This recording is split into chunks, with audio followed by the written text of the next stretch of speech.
طالب علم رواني د قیامت ورځ به دا خو مس مخلوق دی به هلته هم د طالبای په هغه نشه کې وي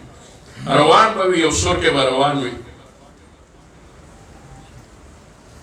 نو دې کې به څه خلک داسې ناست وي چې هغوی به لا هېڅ نه شي وي فیصله نو هغې کې به یو کس وکړي چې دا خو د پلانکي جومات دغه استاد دی او مولانا صاحب دې سره به یې چې سبقونه وي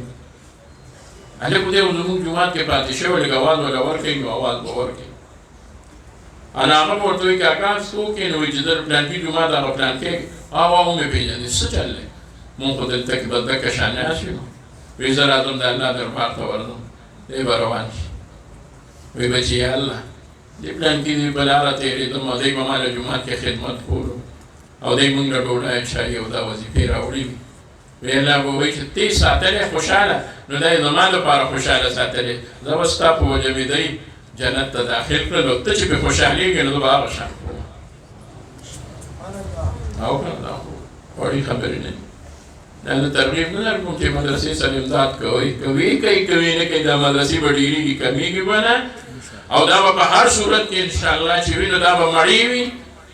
او چې تا او ما یې په کور کې خو زما ستا نه وړاندې وي الله د خپل دین خادم له ورکوي دا وړې خبرې دي ډوډۍ شوه جامه شوه جوړه شوه هغه وړې خبرې دا خو الله زما ستا له کور نه چې ثواب لیک قبول کړي دا ډېره لویه خبره ده نو شفاعت به کېږي به هغوی به هم شفاعت کوي دا روایت مې درته وی چې یو شفاعت به د سوي د محبوب د دې امت د خصوصیت ته وګورئ او د نبي علیه السلام لوی شان ته وګورئ یو شفاعت به د هغه غر وي کوم غر سره چې نبي علیه السلام د نورو غرونو په نسبت باندې ډېره مینه کړې ده ووایي سبحان الله هغه چې دی نو د احد غر دی د احد غر دی دا اوس ما د احد غر چې دی نو دی په مدینه منوره کې دی مسجد نبوي شریف سره څو کیلومتره کې دی او 10 کیلومتره دی په خپله باندې غټ دی او لوی دی